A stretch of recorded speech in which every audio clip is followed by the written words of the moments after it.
প্রান্তে ভোট দান করলেন। আমি উপাসনার কাছে যাব। উপাসনা, মেদিনীপুর কি মোটামুটিভাবে শুভেন্দু অধিকারীর গড়, সেই অধিকারী গড়ই থাকবে মনে হচ্ছে? একদমই নয়। আসলে কি জানেন তো, কোনো জায়গায় কারোর নিজস্ব গড় হয় না। আমরা মনে করি যে জনগণ যদি নিজের ভোট নিজে দিতে পারে তাহলে গোটা বিষয়টা আমাদের চোখের সামনে বরাবরই স্পষ্ট ক্ষেত্রে উঠে আসে। কিন্তু মেদিনীপুরের ক্ষেত্রে আমরা এই দৃশ্য দেখে এসেছি যে যেই ব্যক্তিটার নাম আপনি উল্লেখ করলেন সকাল সকাল, সেই ব্যক্তিটার নাম আমি নিজে মুখে নিতে চাইছি না। সেই ব্যক্তি কিভাবে একেবারে আশীর্বাদ করছেন শুভেন্দু অধিকারীকে, দেখলাম ছবি। এবং আপনারা এই দৃশ্য দেখেছেন যে কিভাবে এত সংখ্যক বাংলার মহিলারা আশীর্বাদ করে মমতা বন্দ্যোপাধ্যায়কে শীর্ষ আসনে বসিয়েছে। তাই আমি এই জিনিসটা স্পষ্ট করে একটু বলে দিতে চাই যে সেই মেদিনীপুরের বিভিন্ন অঞ্চলে যদি আপনারা একটু ঘুরে বেড়ান এবং বিভিন্ন আপনাদের যারা প্রতিনিধিরা রয়েছে তারা যদি মাইকটা নিয়ে বিভিন্ন মহিলাদের কাছে যেতে পারে, তাহলে এই দৃশ্য উঠে আসবে যে কিভাবে এই শুভেন্দু অধিকারী এবং তার বিভিন্ন প্রতিনিধিরা তাদেরকে এই হুমকি দিয়েছিল যে আপনাদের বাড়িতে সাদা থান পাঠানো হবে। এই কারণে যে হেরে যাওয়ার ভয়ে তৃণমূল কংগ্রেস খুব ভালো করে জেনে গেছে। দেখুন, মমতা বন্দ্যোপাধ্যায়ের নাম নিয়েই বলছি, উনি তো মাটি থেকে রাজনীতিটা করে উঠেছেন।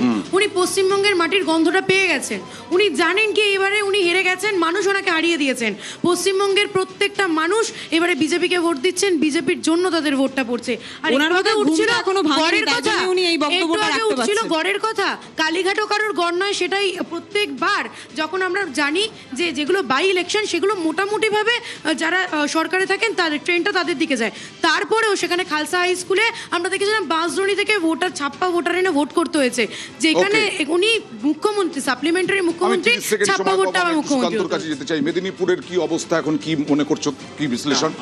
আমার মনে হয় মহেন্দা, যেটা হচ্ছে মেদিনীপুর কিন্তু এবার যেটা হয়েছে একটু পরিবর্তনের সুর, কিন্তু কোথাও গিয়ে কিন্তু একটু পরিবর্তনের সুর থাকবে।